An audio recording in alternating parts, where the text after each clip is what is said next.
Welcome to the beginning of Season 4 here on Small Business Celebration. And our guest this week, well, what does Tembler, the gentleman, Going Underground Records, and a CPA all have in common? Well, it's our guest this week here on Small Business Celebration.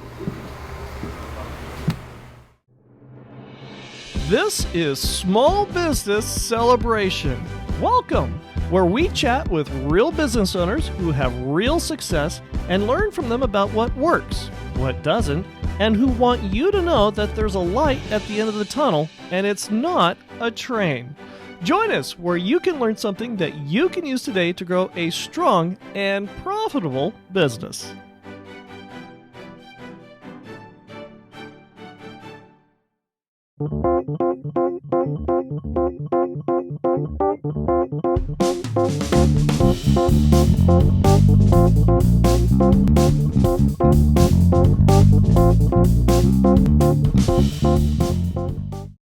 Welcome to Small Business Celebration, and our guest this week is Tom Maxwell, the owner of Keathley, Maxwell and Antongiovanni. I know I'm going to get this right. You got it. Welcome to Small Business Celebration. Thank you. And for visionaries who don't know who you are you, and what is it that you do? All right, great. So Tom Maxwell, partner in a accounting firm here in town, Keathley, Maxwell Antongiovanni.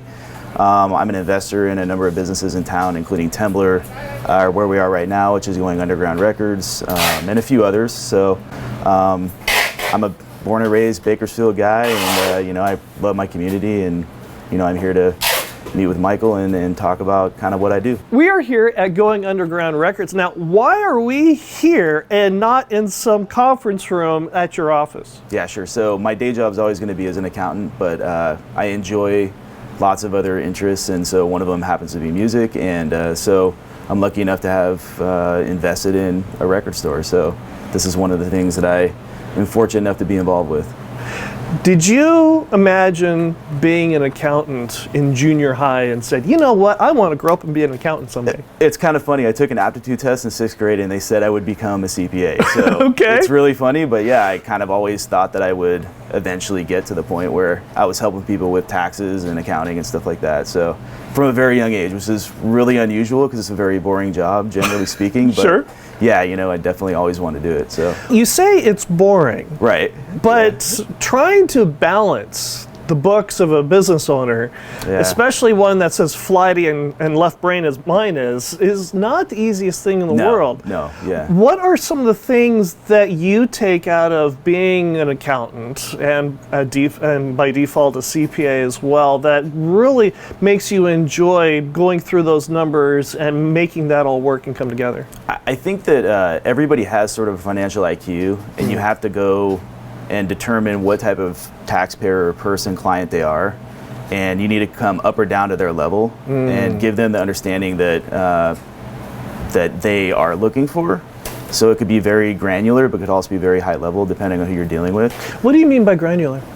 I mean, granular would be, hey, why did you debit cash? Why did you credit another account? How exactly does the accounting work? 'Cause accounting is a very natural science. Okay. It's actually one of the most natural sciences I think we have in the world because everything has to be in balance. There's always a debit for a credit. So dual-sided accounting is just a very natural thing. So for me, it's always felt like riding a bike, just kind of how the numbers deal with each other, the interrelationship with the numbers. If accounting is so simple, right? Why doesn't everybody be able to do it? That's a really good question. It's a really good question. I always tell people I do something that I learned when I was 5 years old, probably with a crayon. Like what's 4 plus 3 is 7, and that's a very easy answer because you can see the 4 and the 3, but determining why there's a 4 and why there's a 3 is kind of where accounting becomes very complicated because you're taking a set of rules that you really weren't the designer of in terms of tax, and you're applying this very complicated set of facts to these rules that have been designed by, something that doesn't even have to tie to anything. And then accounting-wise, it's really very difficult to understand the relationship of the numbers, but I do feel like that some people really want to get it. They want to get it, but they're not going to get it that easily. So, you have to draw them a graph. Sometimes you end up with the big, the post-it board, and you've got, hey, you know, all this different stuff. And sometimes it's entity-based and not even number-based. So it's just very, there's a lot to know. And your every day is different in my world. The tools are the same, but Right. the clients and the information is different. But I mean, when you think about a doctor, I mean, a doctor a lot of times is having to cut things, right? We all cut stuff every day. It's just he's got a very specific way he's supposed to do it, and that's kind of what my life is like too. It's like everybody can add and subtract, but you're taking a really specific and sometimes complicated set of facts and you're applying that. Complicated set of facts Right. is an understatement, especially when it comes to the tax code. Oh yeah. Well, and then, you know, we've recently had PPP. We've got employee retention credits. I mean, we've had more changes, I think, to the code in general. I mean, even with itemized deductions, most recently, the Trump had changed, you know, with the SALT tax, like, you know, limitations and stuff like that. I think it's constantly in flux because depending on who's in power in the government, they have a different agenda, and the way they're going to get there is in much different ways. But the fact of the matter is the government costs a certain amount of money to run. Right. So it's not a question of how much do they need, it's where they're going to get it from. Right. So they're always just kind of jockeying for position with who's going to be the one that's responsible for paying for the fact that we have roads and the roads are being fixed, and we have policemen on the helping people with problems, you know. And so I think that it's interesting to me because everybody's got their own spin, and nobody wants to leave it the way that it was before. It was always wrong before, and now I have the right answer, you know. And it keeps me in business. It's really, you know, when they have a major tax change, it's really the Accountant's Full Employment Act of whatever year it is, because Sure. nobody really is going to understand the rules. I'm going to take multiple classes and probably days of, you know, continuing education just to understand it myself. So What are some of the things that business owners really need to pay attention to before the end of the year? I mean, timing can be everything.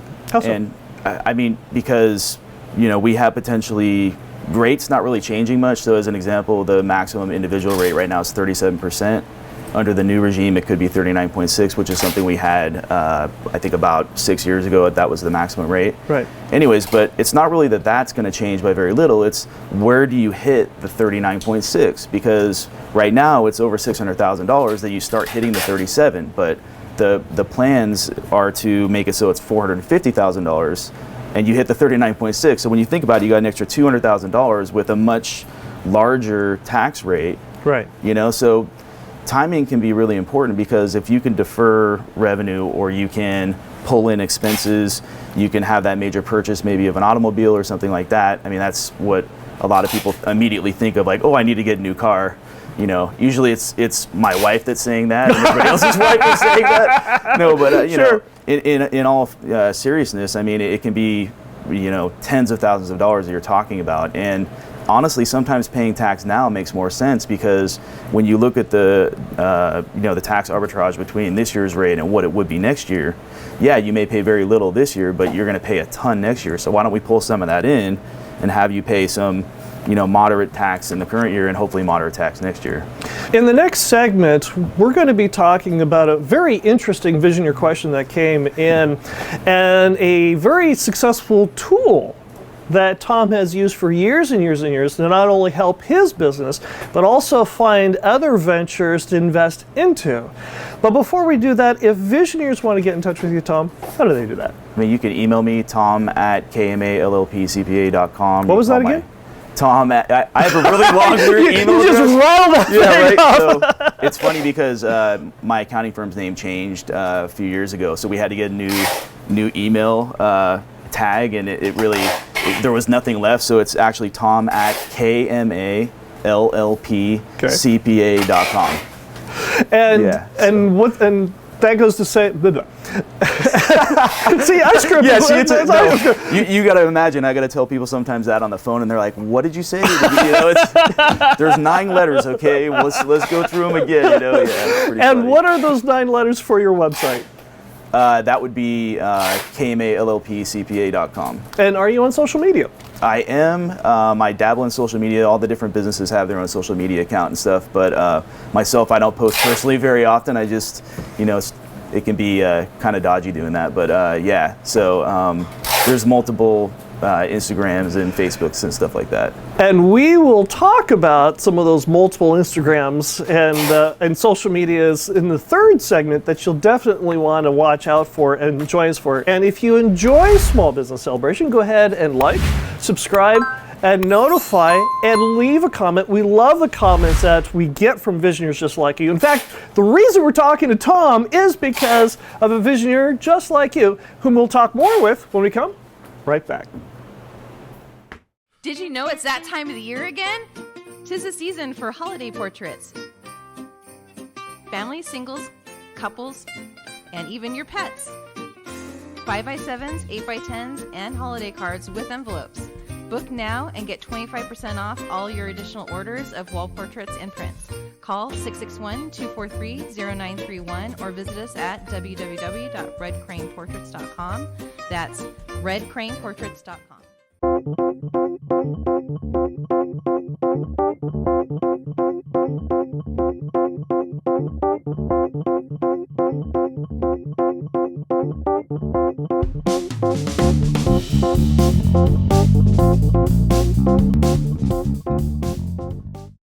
I'm here with Tom Maxwell, the partner in Keathley, Maxwell and Antongiovanni, and our visionary question comes from Carly, who asks, "'Tis the holiday season, and I want to find a way to get away with my best clients, create meaningful relationships, and genuinely thank them for helping our business do better than just survive COVID. What are you doing that works?" All right, that's a really good question. For me, a lot of my clients I have personal relationships with. They are my friends, they're people I care about, and people that I'd show up and help them move if they were moving. So it's not really about showering them with gifts or whatever. It's to me more about reaching out to them and letting them know that you care about them. It's sending them you could just send them a text message that says, "Hey, was thinking about you today and just want to let you know." Right. And that's going to do a lot more than really anything else you could do for anybody. I mean, just for somebody to know that you care about them, I think is really important. Send a gift when it's not their birthday or the holiday season. Yeah, exactly. Well, in my office we do send, we'll do like sweet surrender cookies and things like that for big companies that we deal with, but when it comes down to it, that's not why that person deals with me. They deal with me because they know I'm compassionate. They know that I care about them and that I have their best interest in mind. One of the things that you also do, which is legendary. Uh-oh. Really? Okay. and it's one of the reasons why several visionaries have asked me to come chat with you about this, is you have getaways. You have vacations that you take your best clients on. Oh, yeah, definitely. Yeah. Okay. So we just most recently, my firm put together a golf trip. We go to Reno and we take between 40 and 50 people. This year it's been very odd just with COVID and not being able to do our normal timeline, which is generally in May. But it's like 40 great guys. It's a really good group, and we go out there, have a couple of rounds of golf, and really good dinner, play a poker tournament with everybody. It's really a good time. So that's an annual trip. It was the 29th year we've done it. It would have been 30, but we had COVID taking a year away from us. Well, that 2020 doesn't count. Right, yeah, exactly. Okay, so we're still on 29. So, but I mean, to think that my firm, which has existed since about 1990, that they started it when I was, like 12 years old. I mean, that's pretty incredible to me that golf trip's been going on since I was just a kid. So, and the important thing is, even though there's 40 of you that are going on this, how are you taking that trip and personalizing it for each of your guests that go so that they remember you and make it special? Well, a lot of these people I've known for a really long time at this point, but Bakersfield's a very odd town in the fact that you can't really think about your relationship when you meet somebody as like it's about today. You need to be thinking about, I'm going to be, 5-10 years from now, this is going to be a great friend of mine.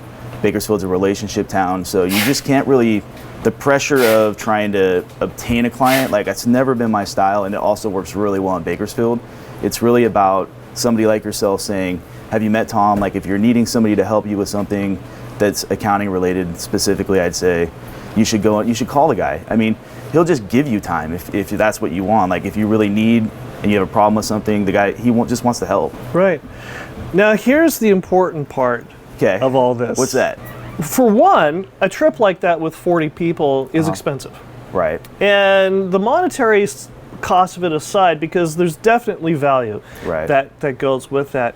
But there's also the accounting tax side of that. Okay, And yeah. the thing that I don't want to have happen from this conversation is for somebody to walk away and do it wrong and get in trouble financially because they did it wrong and they Okay. didn't keep the right records and they didn't do Right. the right process.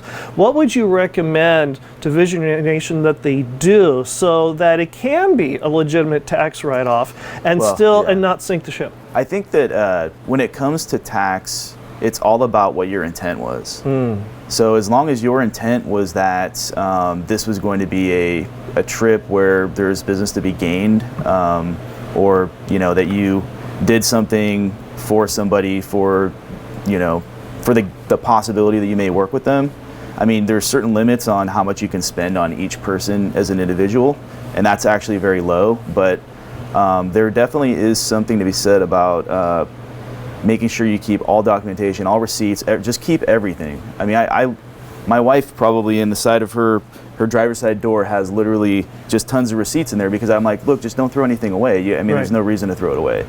So I think keeping everything and understanding and having the connection of this is personal versus this is business, and keeping maybe even 2 credit cards where one of them is all for business and the other one's all for personal, and having that be fully delineated. If there's ever a question, that makes it so much easier for you to explain, makes it easier for record keeping. It just comes down to intent, though. I think intent is the most important part of understanding where you should be tax-wise, is what were you intending when you did it. And if there is a business intent to it, then, as far as I'm concerned, it's something you probably should be deducting. Does this come under the heading of before you take this trip, you talk to your CPA and put a plan together? Yeah, I think so. I mean, a lot of the trips that you see people take these days, it'll be for continuing education, so they may be going to Hawaii for a 4-day, CBE or something like that. And, they happen to bring their family with them. Well, their family's expenses aren't deductible, but their piece of it would be, Right. because they went there for the purpose of becoming smarter in whatever they do. So, that's not really even a stretch. Right. You've been in the business since 1990. I became a CPA in 2002. I went to school in San Diego, University of San Diego. I worked for Ernst & Young down there in San Diego for a little bit, and I came back. Actually, I married my high school sweetheart here, so we live 3 blocks from where we went to high school. It's really quite fascinating. I never would have thought I'd be the guy that comes back to Bakersfield. I just had. You grew up here. I'm done. I'm never coming back. I was the guy that said, there just really isn't much for me here in Bakersfield. And now I look back and I'm like, I would never change having come back here. What has your business taught you about people and business? I think the biggest thing that my business has taught me is that people really want to be helped. Like, there's certain times that they just need somebody. They need somebody to help them, and I'm really lucky because I have a skill at something that a lot of people don't. There's not a lot of people that do what I do. Bakersfield's got a shortage of accountants, so if anybody's out there looking for a career or whatever, you should definitely get into it because, there's definitely opportunity out there for you. But that aside, just having this thing that I can help people with, to me gives me such great joy to, help them through whatever problem they're dealing with, and it can be, lots of things. And sometimes I end up knowing things about people that nobody knows.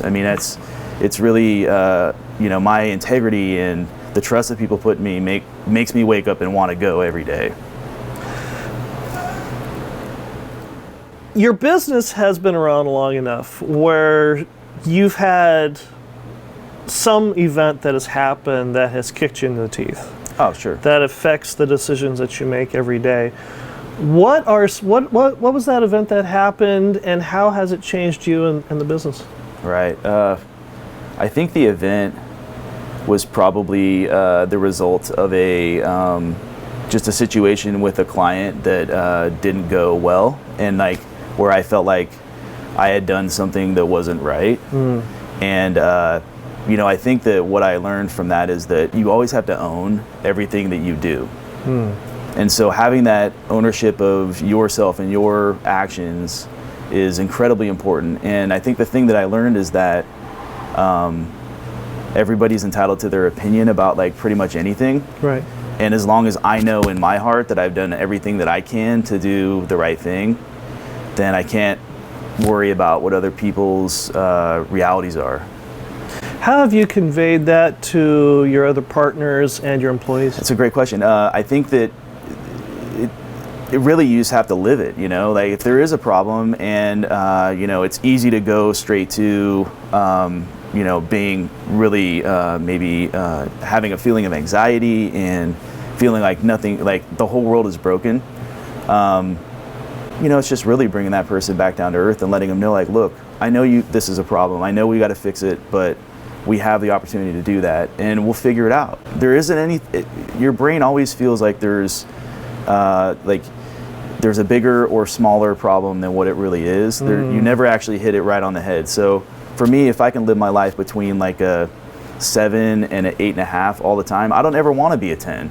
Because Tom Brady won the Super Bowl, and the next day, he's like, well, I won the Super Bowl yesterday, but not today. And not today. I was a 10 yesterday, right. but now I have to go clean my garage, and I'm a 3. You know what I mean? It's like it's really about just living in the norm and having that norm be as consistently good as you possibly can. And I think as long as you convey to somebody where there is the problem, like, hey, look, this seems worse than what it really is. We're gonna figure this out, and just providing that comfort, I think, is really important. So, and we'll be right back. Can you believe it? It's the beginning of season 4 here on Small Business Celebration, and there's no way that we could have done this without you, Visioneer Nation. And a lot of it has to do with the suggestions that we get from Visioneers just like you. And we've got so many great guests lined up for season 4 here on Small Business Celebration, but it's not enough. We need more ideas, more thoughts from Visioneers just like you. So reach out to us on LinkedIn, Facebook, and Instagram, and let us know who you'd like to see, what you'd like to learn about, and the kinds of things that affect you and your business most. So reach out to us on LinkedIn, Facebook, and Instagram today.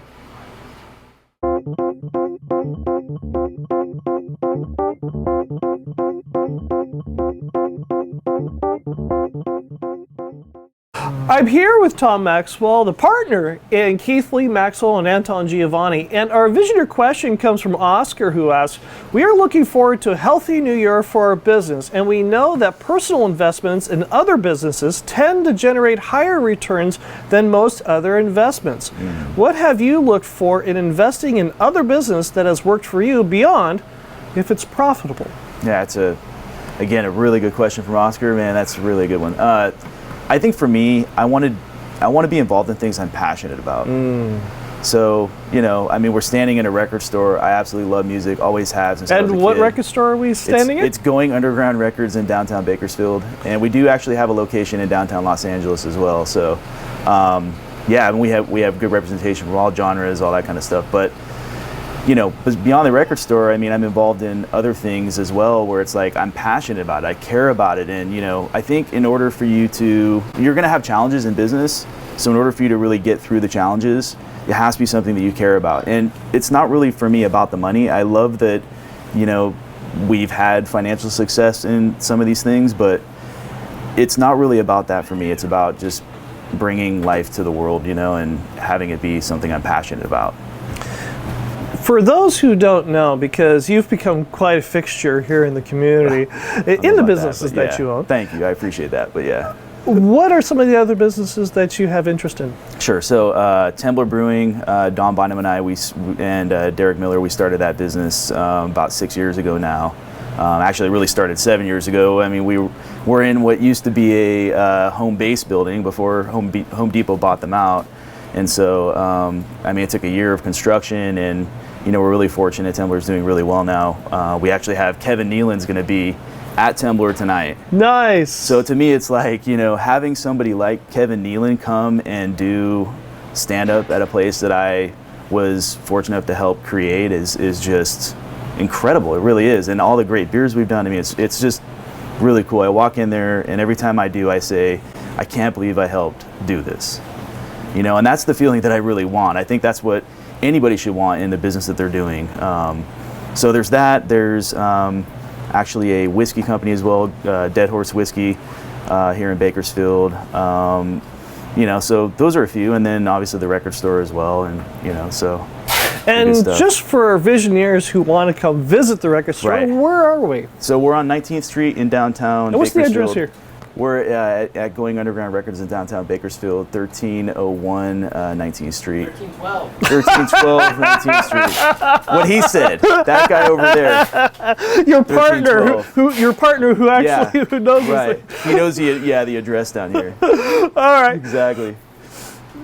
Now, for being a partner in a record store, on the surface, it seems like, why records? Because you know, this is not necessarily a quote-unquote normal cup of tea. So why records? And when you could have done something else? I mean, you can't see a lot of the store. There's probably 20,000 records in here on the floor, and you can see there's all types of different genres that we would cover in here. I mean, we've got even kids records right here. We've got Halloween records still up because it's recently Halloween. We've got Mac 10 rap music here. But you know, and Bill Evans. I mean, it's so. I think really, music is life to me. Music is such an important piece. I mean, I absolutely love just all the. I mean, it just gives you this feeling on the inside. And so when you look around, you see all the records, all the different representations of the genres, and you know, you can just go down a rabbit hole when it comes down to music.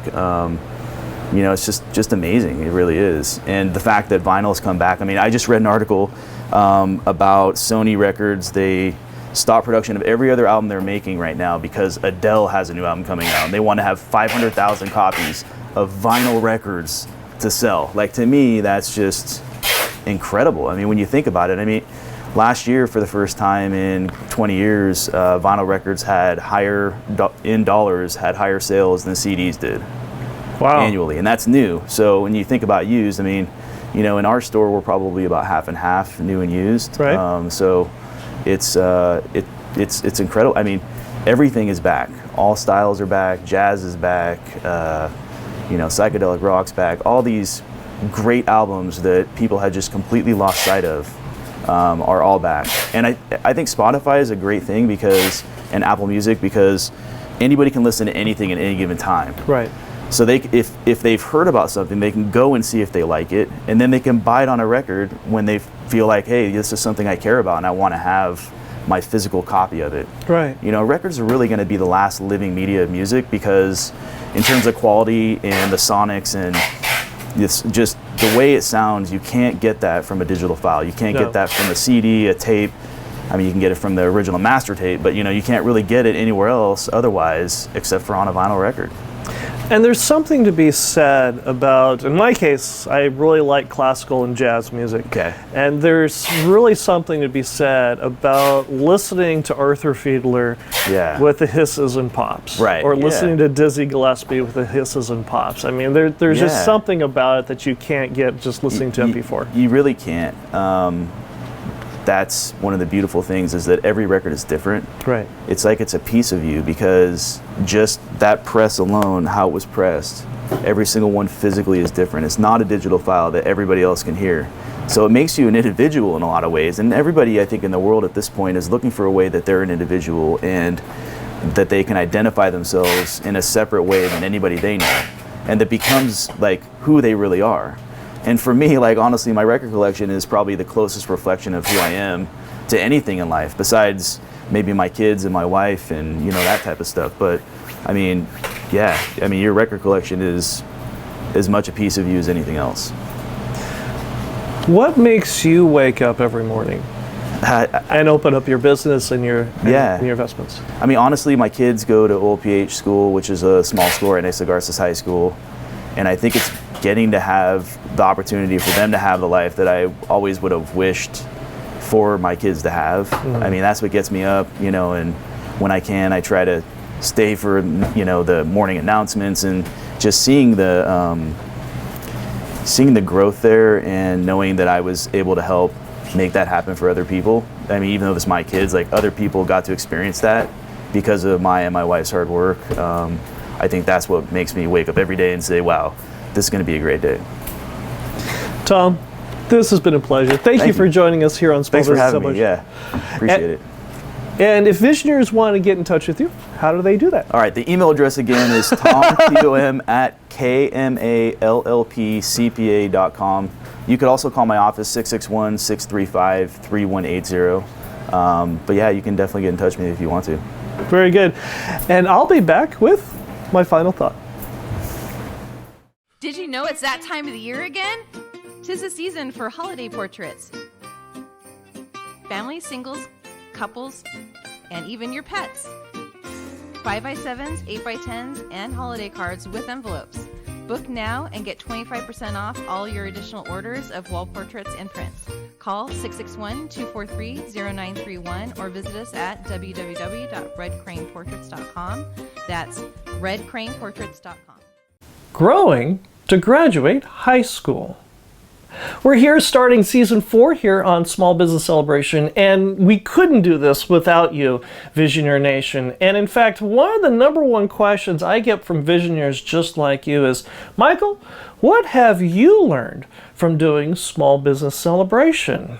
And I can tell you all kinds of things. I've learned a lot of things about business in general, but I've also learned things like battery backups and memory stick backups and logistics and things I had no idea about. But I've also learned I've grown. When I was in high school and college, I saw the world very much in stark black and white. Then I got out into the real world. And my worldview changed. It became very much a grayscale world, where the world was in varying shades of gray. And as my career progressed, my worldview shifted again into varying shades of sepia tones. Now, well, my worldview has changed again. It's sort of like, remember those photographs taken in the early 1900s where they were black and white, but the photographer would go back in when the picture was made, and they would watercolor in color into those photographs so that the person seeing the photograph could get a glimpse of what the world was like. Well, that's kind of my world now. And in fact, not that long ago, I was talking with Morgan Clayton, and he was a former guest here on Small Business Celebration. And he said, Michael, you do Small Business Celebration for 5 years, and you'll earn your bachelor's degree. You do it for 7 years, you'll earn your master's. You do it for 10, you'll definitely have your PhD. And beyond, well, at some point, you'll grow to graduate high school. I hope you continue to join us here on Small Business Celebration and grow with us as we're growing. We've got a fantastic season lined up here for season 4. And I hope you enjoyed our conversation this week with Tom Maxwell, and we'll see you here again next week. Before we get started, tell me your best dad joke. My best dad joke. Gosh, I don't know if I even have one. I don't think I do. Okay, well, what's your favorite family-friendly joke? Man, I'm not much of a joke teller. However, okay, I have done stand-up comedy, and I opened a couple of shows at Tembler for people. And doing stand-up, I feel like, is way different than trying to tell like a canned joke. Like it's just something that I don't know that everybody's told before. I'm not really good at regurgitating that. I don't know. It has to be spontaneous. Spontaneous. Yeah, so. A priest, a minister, and rabbi walk into a bar. And, or more specifically for you, a priest, a minister, and rabbi walk into Tembler. Right, yeah. And they say, let me get a pint. Right, exactly. There you go. Everybody... This is